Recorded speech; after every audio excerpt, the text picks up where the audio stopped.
On today's show, we talk to a young parent who wants to stop spanking and transition to different forms of discipline. We also talk to a woman whose mother changed the will and she wants to know if she should tell her brother.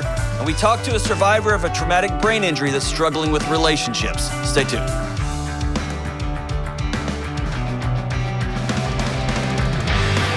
What up? What's up? This is John with the Dr. John Delony Show.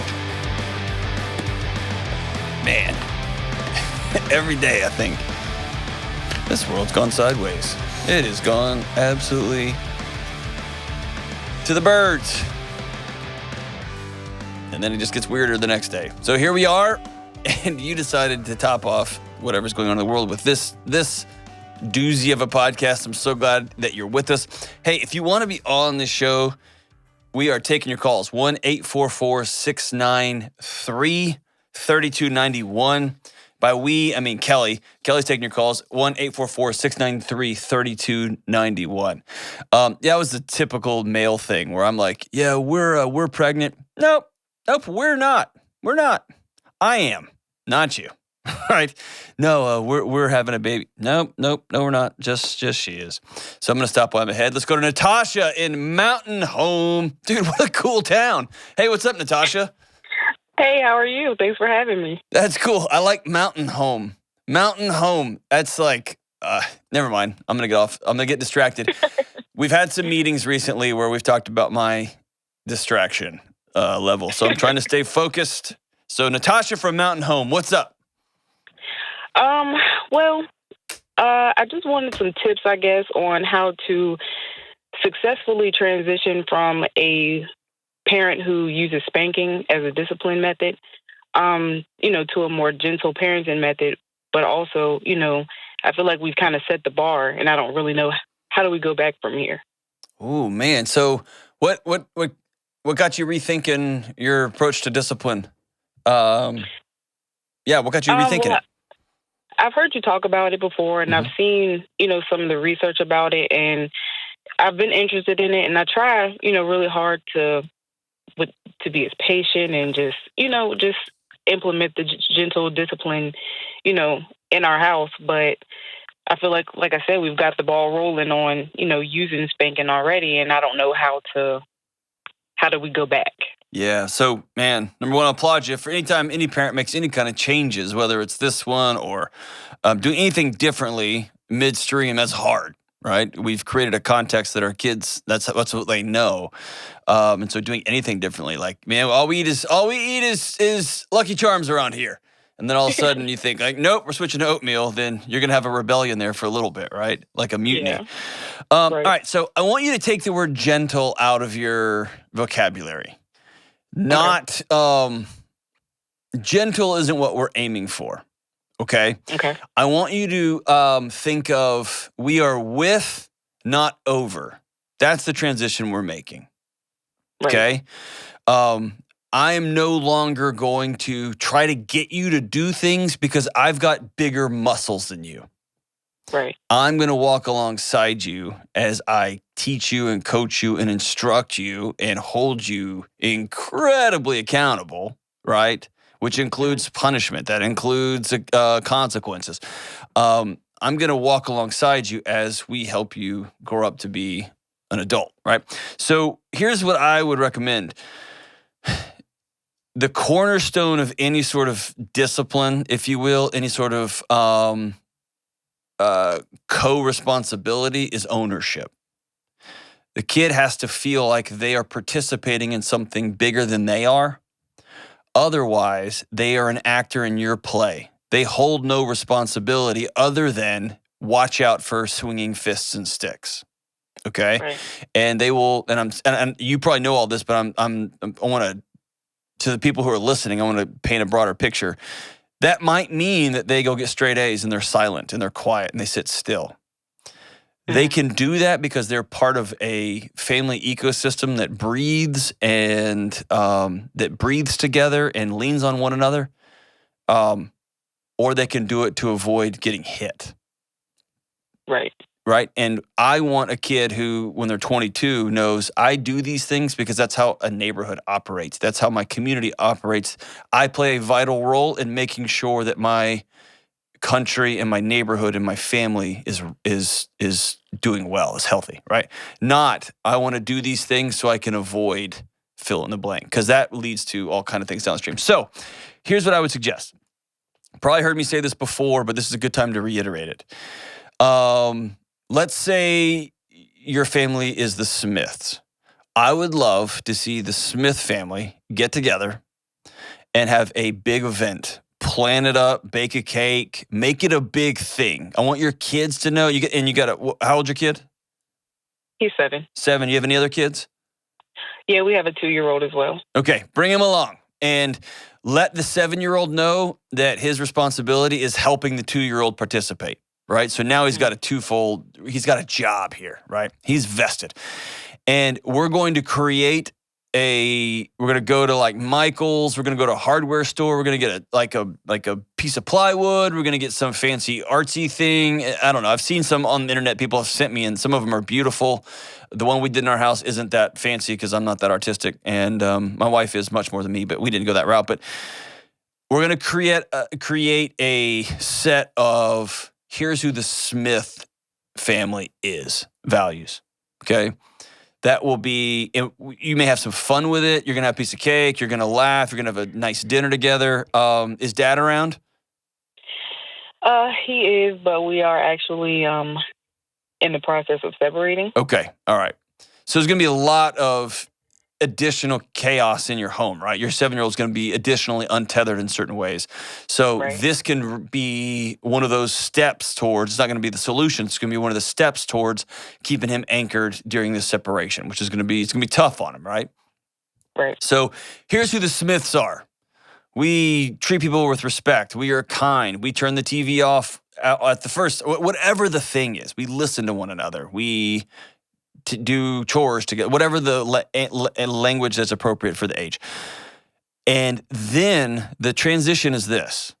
When you ask your son to do something, like, hey, go pick up your socks, and he mouths off, it is now not you choosing to hit him or you choosing to kick him out of the house. You, the heartbroken parent, are accepting his choice to no longer be in the room for the next 10 minutes. You've accepted his choice to not go to the birthday party this weekend. You've accepted his decision because he chose to violate the values. He got to choose not to fill in the blank with whatever consequences y'all decide. It does help if you participate some in these consequences. Okay, so if you have ice cream or something at dinner and one of them is we talk with respect and you yell one day, and give him permission to go, right? And you go, well, no ice cream for Mom tonight. I chose to not have ice cream because I chose to yell, right? Let him see that it's not you versus him, that y'all are in this together. And this isn't a cure-all, but this becomes an anchor point.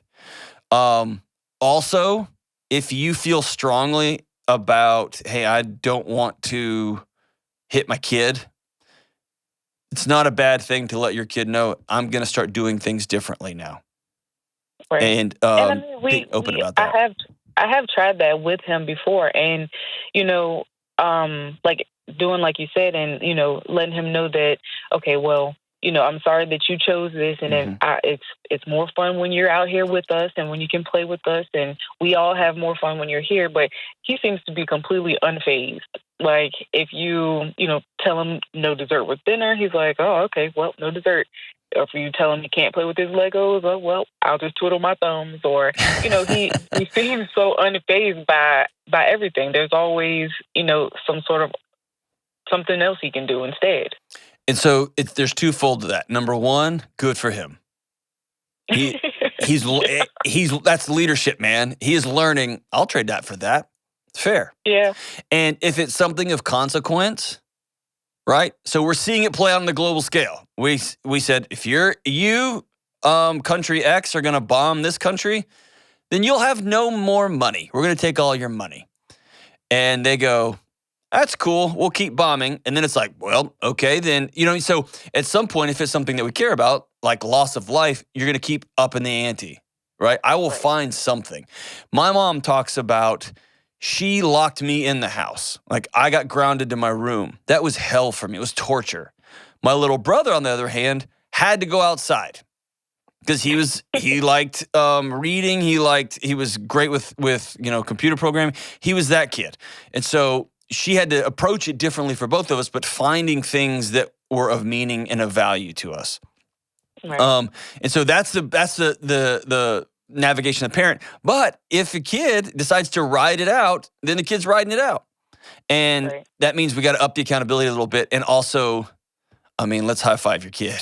That's kind of cool too, right? Let's not It's so frustrating because I love it, but I hate it at the same time. There you go. Yes. It's like when my kid tells a joke and I'm like, you can't say that, but that's really funny.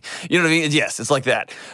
Some of that is your kid leaning on you, especially in this season.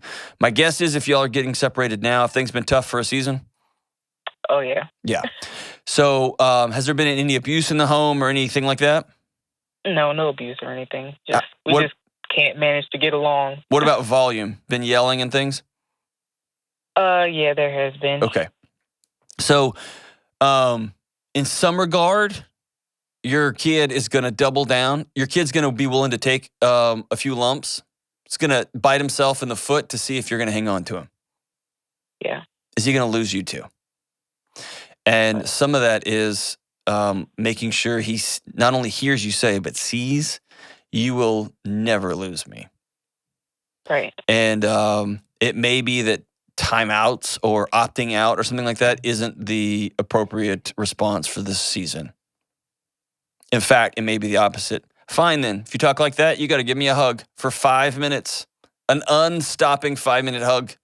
You got to help mom with her laundry. That's what you chose to do. You know what I mean? I'm gonna bring you even closer to me. You have to go draw a picture in this book about how great mommy is, right? I'm gonna do things that are gonna bring us closer together than the opposite. But the goal here, the overarching thing is this: I want my child to have ownership in their choices. I'm gonna teach them about choices, and let's not forget that they're 7.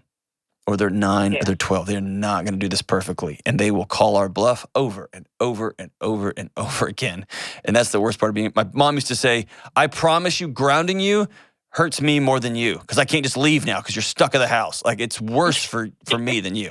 And sometimes when we are trying to teach our kids accountability, we're trying to teach them hard work and respect and dignity, all those important things, man, we take it on the chin by holding them accountable. That's the hard, dirty work of being a parent. And man, your kid is lucky to have you, Natasha.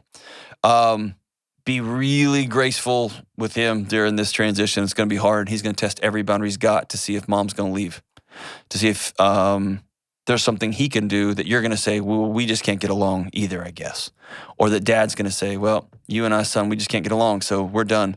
He's going to really need some extra attention. And I would be direct with your husband about, as we separate here, if there's no path for reconciliation, as we separate here, where both of us are going to be grown-ups about doubling down and making sure that this little boy, this little baby, this little 2-year-old are hyper connected. Otherwise, they will take this separation on as their problem to solve, and they'll be about solving it for the rest of their life. Hey, I have a quick question to jump in with. Yeah. So this makes sense with a 7-year-old. As far as younger kids, like I have a 3-year-old. When you talk about the idea of them understanding that it's their choice, that they made this choice, and they're dealing with the consequences, it feels like that's going to be hard for a 2-year-old or 3-year-old to understand. So what does that look like for a younger kid? Yeah, sometimes, so James, thanks for that. Natasha, thank you so much for that call.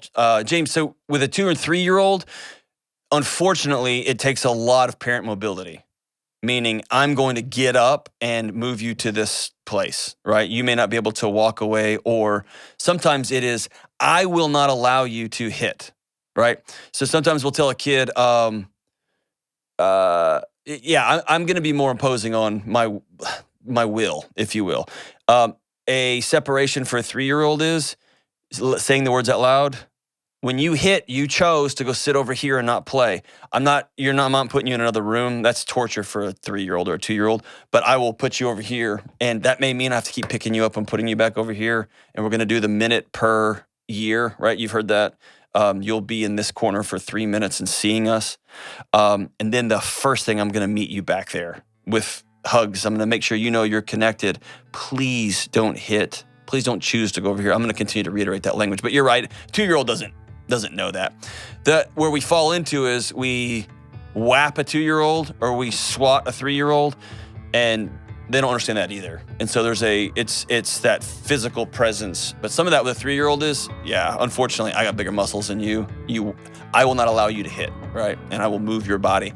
Once they get to 4, 5, 6, 7, then they start taking ownership of that. I say to my 6-year-old often, please talk to me about why you're choosing this response here. And if she can't articulate it, she'll duck her head and then begin to smile like, I don't know. You know what I mean? And so I want her to begin to take ownership. But again, she's 6, 7, 5. There's a reason we don't let them vote. Hey, great question, James. Thanks, Natasha. We'll be right back.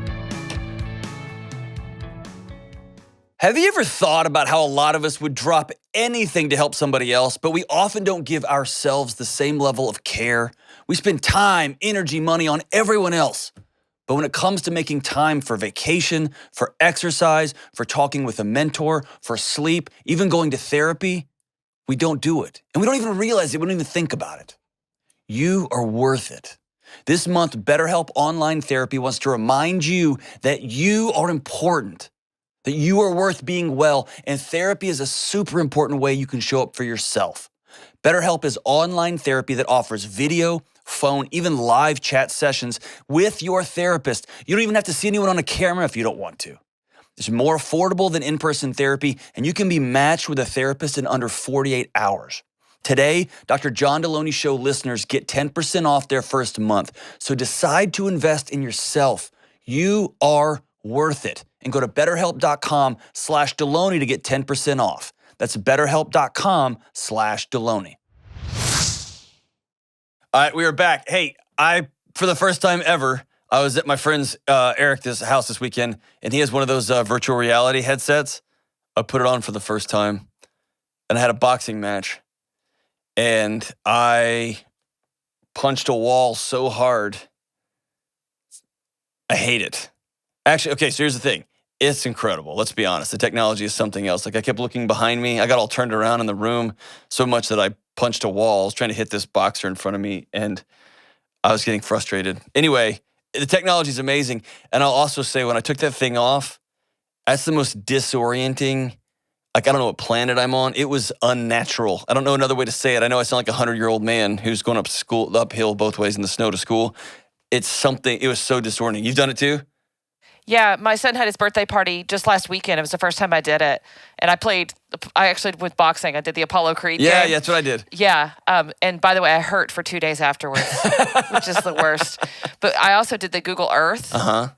And I kept having to stop because I thought I was falling. It was so disorienting. Oh, yeah. Like you were about to take a step, and they kept saying, John, back up. And I was like, I can't back up. When I actually could back up, but I was up against the ring, and I thought I was going to fall out. Yeah, it's super disorienting. I've definitely hit walls before. I play ping pong in VR, and I've got like a small apartment. I'm just like constantly knocking over mic stands and stuff in my studio.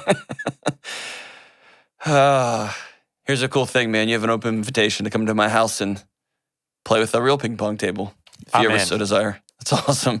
All right, let's go to Rosalie, the great Rosalie in San Diego, California. What's up, Rosalie? Good morning. How are you? I'm doing well. How are you doing? I really couldn't be doing better, actually. Good. What's up? Well, I would like your expert opinion on if I should inform my siblings of my mom's changes in her trust. Ooh, tell me about this. Okay, a little background. I am the youngest of 3 children. My oldest sibling has a different father from my middle sibling and I. My dad... You're the youngest of 3 or oldest? Youngest. Youngest, okay. Yes. Oh, and then your next youngest sibling, the one right above you, has a different dad. No, my oldest sibling has a different dad. Okay. Me and my middle sibling have the same dad. Okay, excellent. And we all, of course, have the same mom. My dad died in 2002. My middle sibling, and my dad died in 2002. Oh, man. My dad Sorry. was a hard worker, and he built a pretty good nest egg for him and my mom. My dad also supported my oldest sibling. You know, I don't even remember how old she was when my mom and dad got married, but my dad supported her, you know, with food, clothing, school, you know, all that stuff. So my dad died in 2002. He did not have a will, but he did put me on one of his accounts. Okay. His main account. He put me on. But when he died, all of his assets rolled to your mom, right? Correct. Okay. Correct. Everything went to my mom. So after my dad died, I pretty much, my mom was old school. She didn't pay bills. She didn't write checks. She didn't do taxes. My dad said, sign here, and she did. Okay. That was pretty much, you know, old school from a long time ago. So my mom, you know, did like what my dad told her to, not in a bad way, but just my dad took care of my mom. So everything rolled over to my mom. Again, my dad incurred assets. Not, you know, he's not a millionaire, but he did very well. Okay. All right. So bring me to now. To now, well, the original trust was done in 2012. It took my mom 10 years to do the trust. So in 2012, she did her original trust. And she left the house to my middle sibling, and the assets, the money was split between the three of us. That was her original trust. Okay. So approximately 2015, my mom started to talk about changing her trust. I'm pretty much the one who, you know, did the bills. We had our routine. We went grocery shopping. We did our stuff together. And my middle sibling would come around. He took care of the house, maintained the house, I should say. You know, he didn't take care of it, but he maintained the house. So in about 2015, my mom started talking about her wanting to change the conditions of the trust. Why'd she change it? Because she knew that I was the one who was taking care of her. Okay. My mom, again, like I said, was old school. When you did something for my mom, she felt she had hooked you up back. Right. Okay. So fast forward, she's changed her will and made you the person over everything, right? No. Okay. No, what she changed was that she added me to the house. Okay. But left the rest pretty much the same, splitting the assets between the three of us. Okay. But she did change, the ownership of the house. So is your brother under the impression that whenever she passes away, he gets the house scot-free? Yes. Okay. Why can't she tell? Why this sounds like a conversation for her to have. Why isn't she not doing that?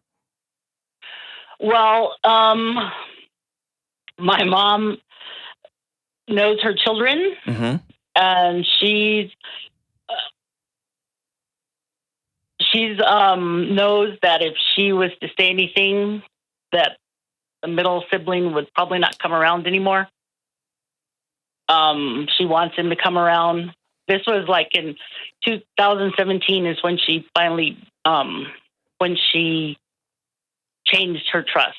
Yeah, but she wants to have her cake and eat it too. What? There's something here you're not telling me. Is mom okay? Does mom have Alzheimer's or something? Mom is not okay. Okay. So in 2000, like I said, in 2017, she did the trust, and she pretty much told me, don't say anything. And she on her own went to the lawyer. I did drive her only because she didn't drive anymore. Okay.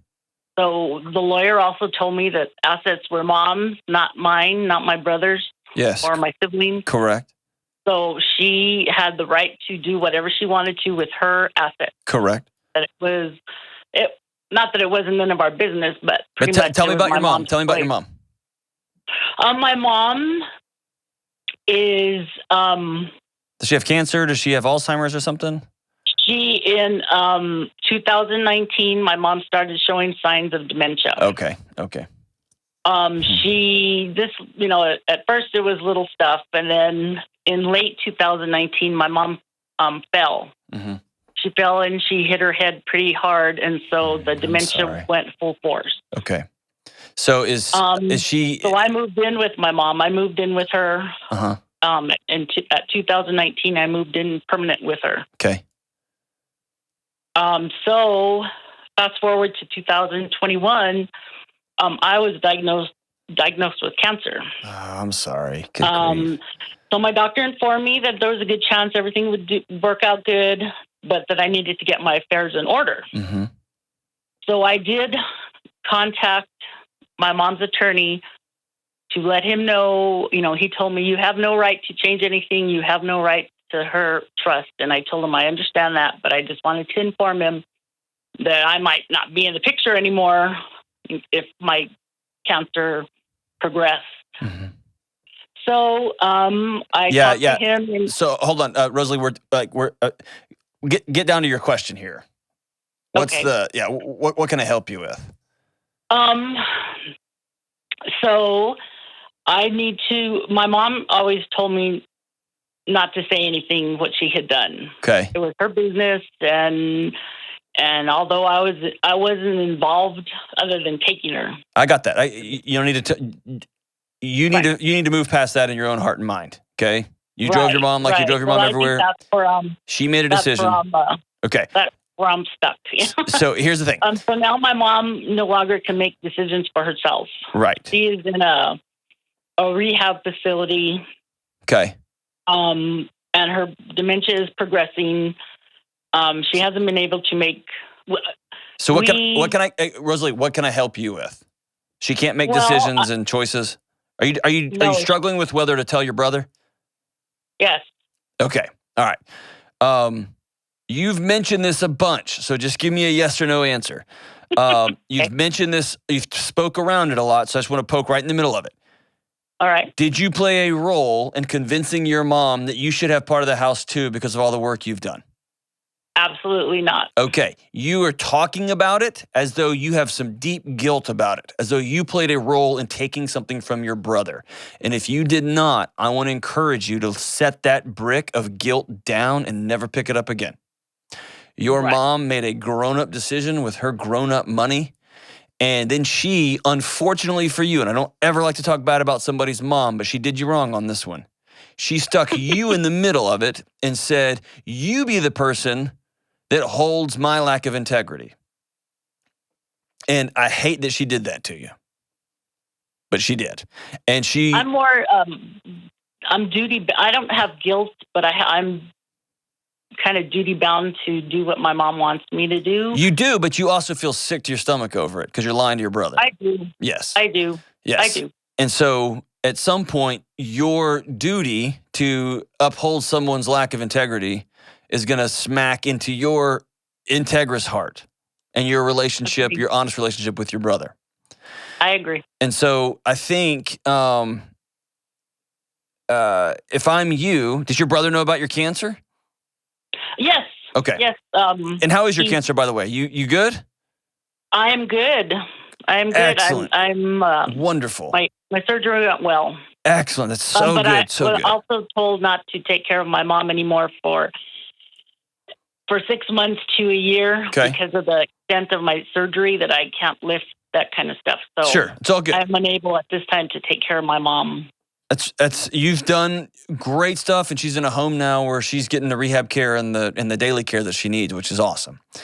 So if I'm you, I would not. It's not something you have to do today or in 2 weeks or in 5 months. I would call a meeting with all of your siblings, and just say, I want to go over both mom's stuff and my stuff. And in that meeting, say, y'all don't know this, but mom changed some stuff in the will years ago, and I've just met with her attorney. I'm going to roll all this out to everybody so we're all on the same page. And let it you have to just have a grown-up conversation. Here's what you don't want to have happen.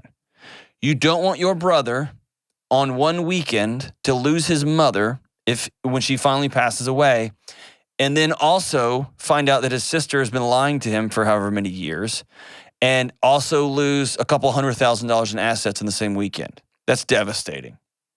I agree. Right?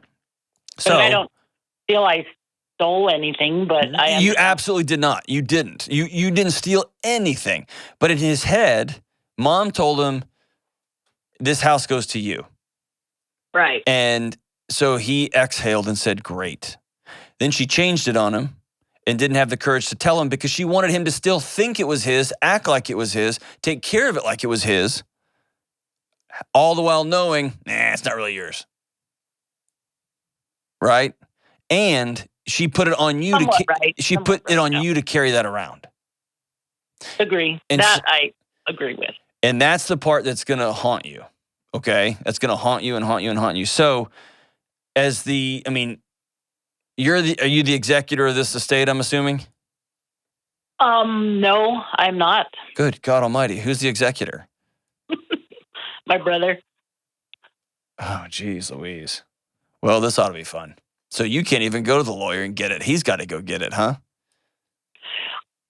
Correct. Actually, it's a trust, and we're actually all on the trust. Okay. I mean, I'm the medical executor. My brother's financial executor. Okay.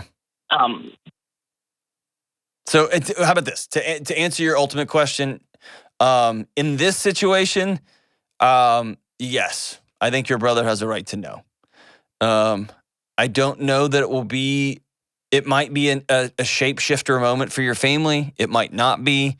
Since he's the executor of the will, it might be important to say, hey, Mom told me that like years ago she went and changed some stuff in the will, that she split the house among several of us. Like, I think you should go check on that stuff as the executor of her estate as we get here into the last year or two of her life. Go check on that. And as an executor, he can go do that. That's what I would do. If you were the executor and could walk, and I guess if you're on the trust, but I mean, again, why would you be dinking around in the trust if you didn't have something to do with how it got changed and manipulated? So the whole thing sounds messy, and the whole thing, I wish your mom had not have put you in this situation. It wasn't an integrous thing for her to do. She should have called all the kids together and said, hey, I'm making a couple of changes. I decided to split the house up among everybody, splitting the money up among everybody. But instead, she can do whatever she wants with her money. But when you do that behind somebody's back, I think the right thing to do is to tell them, by the way, I've taken you out of this. I'm sorry you're in that situation. I just think honesty in these situations is the best, and it's going to cause problems. But hear me say, the problems have already been cast, right? That roll of the dice has already been thrown. It's just going to be when y'all decide to look at the numbers that rolled up. And anytime I see something coming down the road, kicking the can is never helpful. And I'd lean into that as soon as you can. I think your brother deserves that. We'll be right back. Y'all know there are lots of things that make me nuts, but one thing makes me more nuts than anything else: buying a home. And my friends who refinance their homes, they tell me it makes them nuts too. I love living in a new home, but I gotta be honest, I'm no good at buying one. And that's why I'm so thankful for people like my friends at Churchill Mortgage. Churchill is a Ramsey trusted provider who we've been sending people to for over 20 years to help with home mortgages. Why? Because they're committed to doing what's right for you. And that means walking you through paperwork that's way over your head. That means making sure you get the right mortgage that you can pay off as soon as possible, and they don't try to upsell you a bunch of nonsense that's gonna hurt you down the road. And most importantly, when you're making this big life change, you can actually breathe, because you got an expert and a team who have your back. Listen, if you're about to buy a home and make a big change, save yourself the headache and call Churchill Mortgage today at 888-LOAN-200. Trust me, that's 888-LOAN-200. This is a paid advertisement. NMLS ID 1591. NMLSConsumerAccess.org. Equal Housing Lender. 1749 Mallory Lane, Suite 100. Brentwood, Tennessee 37027. Programs are for select loan types only and are not available in all states or locations. All right, we are back. Let's go to Joe in Los Angeles, California. What's up, Joe? Hey, John, how you doing? Man, we are rocking on to the break of dawn, man. How are you? It's a day. Definitely been one of those weeks. Yes, sir, it has. It has. The world went sideways. Man, so what's up? How can I help? Like lots of folks, trying to pick up the pieces. Some context. I had a brain injury long time ago. Left me with some residual damage in my and associated disconnects, which I think you may know about. But long story short, I have very, very rare but very serious, when they happen, outbursts that a lot of times people with brain injuries do. Yep. But what do your outbursts consist of? Self-harm, where I'll be hitting myself. I will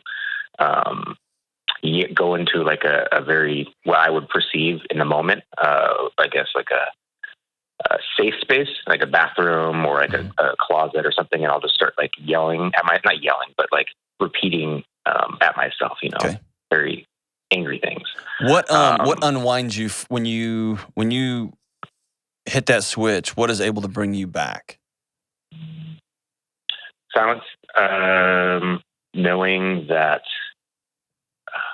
honestly, myself, since my brain injury, I've been to 20 plus neurologists, psychologists, of course, therapists, family counselors. Yeah. And I self-administer, not self-administer, that's definitely the wrong word. I definitely go through the process of, even outside of my family helping myself with doctors and neurologists and therapists. I've even submitted myself into clinical trials at different universities. Yeah. A group which I'm going to leave the name out, but they're pretty well known in the brain world, like the brain scan world. Been working with them, trying to narrow down what it is that's causing my outbursts. Okay. Can we stop for a second? I want everybody to hear this. And this is just two guys hanging out in the back of a tailgate on the back of a truck in a parking lot. I can't think of a scarier thing in the world, knowing that at certain moments when I unprovoked and somewhat unpredictable, my own brain turns on me. That's a fear that very few of us walk through the world with. And man, I just want to say I'm sorry. I hate that for you. I appreciate that, but the way my brain works, I have a lot of issues with executive decision making, which is why I honestly, the parts of my brain that were affected were the executive decision making parts. Right. What was the injury acute? What was it? I sustained a brain injury after getting hit by a vehicle. Was in a coma for a month. Forgot, a lot of my life, most of it, honestly, before the injury, and a lot of memory recall issues. But I also have this savant-like memory storage thing where I know it's there. The memories are there. Mm-hmm. I just can't access them. But then if I have a trigger, which is, through different sensories, those triggers can put me to a near, photographic state of, being. Yeah. But the issues of me, I'm in a process, a path, where I'm going to get better. Every day gets a little better. It's two steps forward and 2 steps back, but at least I know I can keep moving, and eventually I'll break through that. But where my question is, man, I've been an asshole to my wife. I don't, for some reason, I have the ability to control myself verbally. I've never been a physical person, period, to anybody, but I've said some mean things in those moments. The outbursts only happen when I'm with, either my family member or by myself. And again, it's like once or twice a year that I've had this since my injury. That it's like gotten to the point where I break. But it's unfortunately my wife is usually present when it happens. And I've said things that I'm not going to get into details, but I've said, I've called my wife, bitch, and I've said I'm not going to say it on air. Yeah. But, and I don't remember doing it, and I'm not going to, I know I said it. I can't deny it. I don't know how to stop it. And it's not things I think of her. It's not things but now I've been living in a hotel for the last month, or a week, sorry, not a month. Okay. So is she done? It feels like it. Yeah. When's your most recent outburst? It would have been about 10 days ago. Okay. And then I went to the bathroom, I turned the shower on and started hitting myself in the head. Mm-hmm. I don't know what happened, what triggered it. I think we had a very menial argument. Okay. And then, I went to the bathroom, started like not hitting myself, but just like doing, I guess, nervous tapping, aggressive tapping. I'll say that because it wasn't. I know if I hit myself, I've never bruised myself, so I'm not like trying to kill myself in that point or like leave lasting damage. It's just something that I do since my injury. I don't know why, but so what is your wife saying? I'm out. I'm done. Or I can't live like this. The quote is, I can't be emotionally attached to you. And I understand that. Yeah. She's not a therapist. She's not a psychologist. And I met her when she was, a very young adult. Not very young adult. She was in her early 20s. And so. Man, I'm sorry, dude. And I don't know how to. So she lost the guy that she knew, right? Did she know you pre-accident, pre-car wreck? No. Okay. No. So she's met you since then. So how long have y'all been together? 10, a decade. Yeah. Decade, man. Decade. We lived together for 7. We've been married for 3. And when did the outburst begin? I mean, as far as I know, they were regular outbursts when I had my injury and I was, a teenager. And my parents, they had to put up with that. And but I mean, in your marriage, how many times have you gone after her like you did the other day? 3 times. 3 times. The way I did. Yeah. 3 times, I think. And I had a very good job, very, very good job. Mm-hmm. Actually, a series of very good jobs. And then, COVID happened and I lost the job. And this is the context that you're missing, or that I think you might not. I don't think I mentioned it, but I did try to kill myself a couple years ago, and I don't ideate anymore. Like I know now because of all the money I spent, on those scans in my brain, that I know why I ideate. So I know, like, at least I know it's not like some part of me that wants to kill myself. It's just in the brain that's like working the right way. There you go. And it's overacting, and a part of my brain that is saying, hey, hurt yourself, kill yourself. You don't belong here. Sure.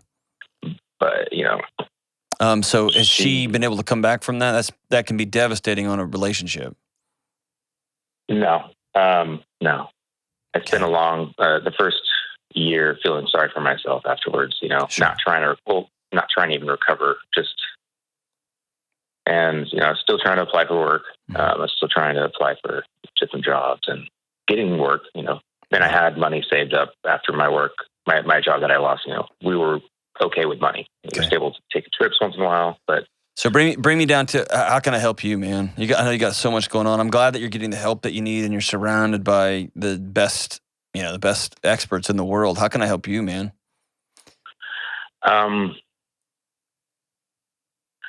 I've been listening to the show the last couple of days, and it's been honestly giving me the answers that I needed. But I think the first question I had when I initially called to see if I could get on the show was, how can I save my marriage? Mm-hmm. Like everybody, or like so many people. But now I want to save my marriage, but I also want my wife to be with somebody. Not that she needs to be with somebody, because she's a completely independent woman, and she's so amazing at everything she does. I think I'm just looking for the inspiration, the help, the good ending story where they still are in each other's lives, and where she can trust me again, because her a former partner of hers did lose his life that way. Okay. So she's got a history of trauma too, and this is a story that she's seen play out, right? And in her mind and in her body, she knows how the story ends. And that's terrifying for anybody. Here's two things I hear. Number one, she took herself, or you took yourself out of a situation where I don't want to hurt somebody that I love. And I think that's noble and good. What makes me uncomfortable is your language is shifting to, she deserves somebody that. And what that language means is you are starting to view yourself as a burden to her. And when you do that, you know what happens next. Because burden talk, relational burden talk, is the last of the trifecta of why am I even here anymore? People would be better off if I wasn't here. And so I know you tell me you're done ideating and all that. I don't like the trajectory of the language you're using. Am I onto something, or tell me I'm crazy? You are. Okay. Yeah, you are. So hear me say this. I do think if you scared your wife, if you yelled and screamed and got in her face and called her horrid things. Yeah, and I do want to add, I've everything's a progress. Everything's of course a step, it is. And when we first met, again, I've never put my hands on her. I never put my hands on anybody in my life. Sure. But I wouldn't understand certain cues, and we would be getting in a very, sometimes loud, we yell at each other. Okay. And because neither of us grew up in environments where people talk to each other, sure, like we're talking now, even though we both been working on it. Sure. But, I used to not understand social cues, like, I can't, corner my wife in a bathroom. And so now what I do is I put my hands up in the air, and I back away, so she kind of gets those cues, like, I'm not trying to push you in the corner. I'm trying to make sure yes. And I think I overstep because I put myself into a place where I look at myself like I'm like this monster, which I've never been, a physical monster. I've never been. That's right. And listen to me. I'm not accusing you of that. Okay. No, I know. And we're not petty to each other. We don't make fun of each other. We don't poke holes at each other. We just don't do that. Sure. She's never ever done that to me. She's never, and I don't do that to her. We don't belittle each other. Yes, she knows who she married. That the person she married she didn't know that. That's the problem. Hold on. Because I had 10 years. Yeah. 10 years. Okay. So, let me. 5 of which I was very high functioning. That's great. That's great. I should know signs. Okay. But the reality is here's where we are. Okay. Yeah. I do think that there is a chance that your marriage can be saved. I think there's a great chance your marriage can be saved. I also think that in this particular moment, a little bit of space between the two of you is a wise thing. And doesn't mean that the thing is over now. And you say things when you are having a storm, is what I've known to call them, the neurological storm, when your brain's trying to talk to itself and it's not communicating with itself well. And man, when you have those storms and somebody's on the receiving end of that, it is wise for them to back out, okay? That doesn't mean unplug forever. My oldest friend on planet Earth, the oldest friend I have, has traumatic brain injury. And I know by the emails I get, by the conversations we have, I'm not even going to respond to this because he is storming in a way that makes him think that we are having a conversation that we had 25 years ago, 30 years ago, 35 years ago. And my best course of action is to unplug for a week or two. Okay? That's the best thing we do. And then I circle back and we're good. And he's got people in his life who love him and walk alongside him and care for him. And so it's very similar. So what I'm telling you is it is wise and safe and smart for your wife to back out right now. You scared the crap out of her. And everybody in this world knows you didn't do that on purpose. Okay? You're walking through some things. I don't know if I didn't do it on purpose because I don't recall these moments happening. And here's what I'm telling you. Listen to me. You didn't do it on purpose, Joe. Okay? Hear me carefully. I also, and I appreciate you saying that, but there are other people that are listening. I'm sure that I want to make sure folks know that I don't see myself as a victim whatsoever. Joe, quit apologizing. You're a good man. You're a good man with some major challenges. Nobody's feeling sorry for you. We're walking alongside you. You can say so you're not I have a very specific question then. Okay, go for it. Here's the question. If I truly love someone, which I do, and I know that I think that they love me still. The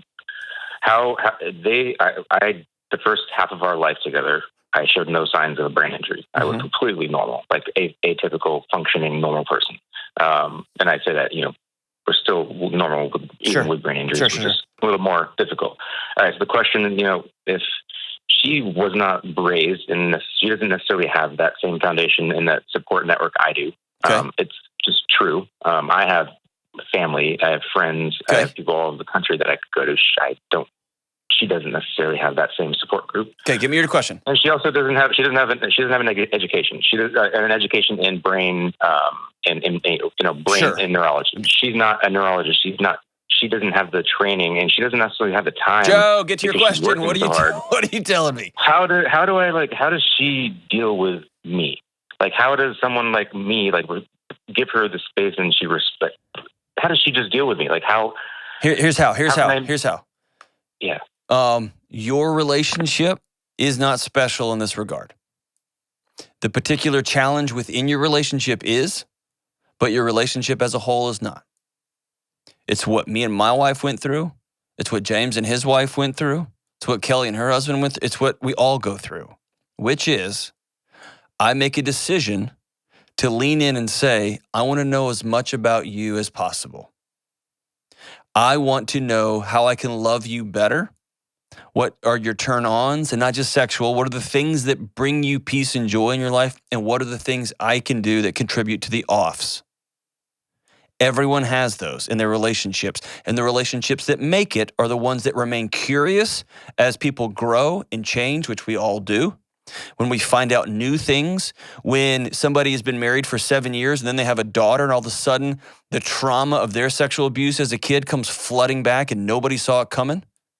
And the husband's sitting there going, I don't have any experience with this. And he chooses to go get counseling himself, to go to marriage counseling, to go to trauma therapy so he learns the words, to take a local community college class for free or for $350 or whatever it is, to read every book you possibly can, to listen to podcasts like this.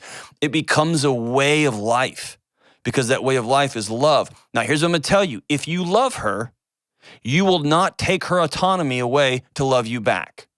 That's not love. Right.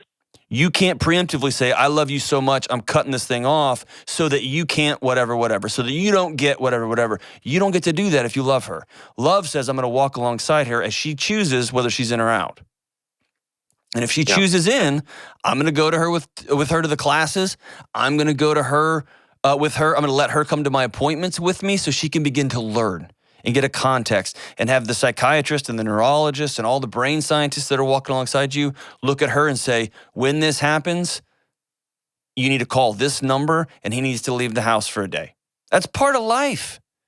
It's if I have a disorder where if I eat gluten and I vomit everywhere, if I happen to get gluten and I throw up all over the house, you know what I mean? Like we have a plan now, whatever that happens to be. Your plan is exceptional. Let's be super clear. You've got a traumatic brain injury that sounds like it's been with you for a long time, and you are busting your butt to heal. Healing, though, can't be done in a vacuum. You can't heal by yourself, Joe. You got to bring her along with you. And you got to tell her, I'm deeply sorry. I'm healing. You are walking alongside me from this point forward. I'm not doing this alone anymore. We're married. We're in this together. And if she says, I'm out, that's a grown-up choice she makes. That will be heartbreaking and devastating. And it does not mean that it's all on you. It does not mean that somehow you failed. You've got challenges that you have to have somebody that walk alongside you in those challenges. Are they different? Yeah. Are they hard? Yep. The apology comes as I accidentally hurt you in a state of that was directly correlated to my injury. I caused you hurt, and God, I'm heartbroken. I'm so sorry. Here's what I'm going to do to continue to work to get better. Please join me in that. Joe, listen to me carefully. You're worth love. The world is going to be worse if you're not in it. The world's better because you're in it. Your fighting spirit and your bravery will lift up your communities and the listeners of the show. And it's time to stop trying to protect her as much as allow her to walk alongside you. Allow her to walk alongside you. And keep grinding, keep growing, keep getting better, keep getting better, keep getting better. We'll be right back.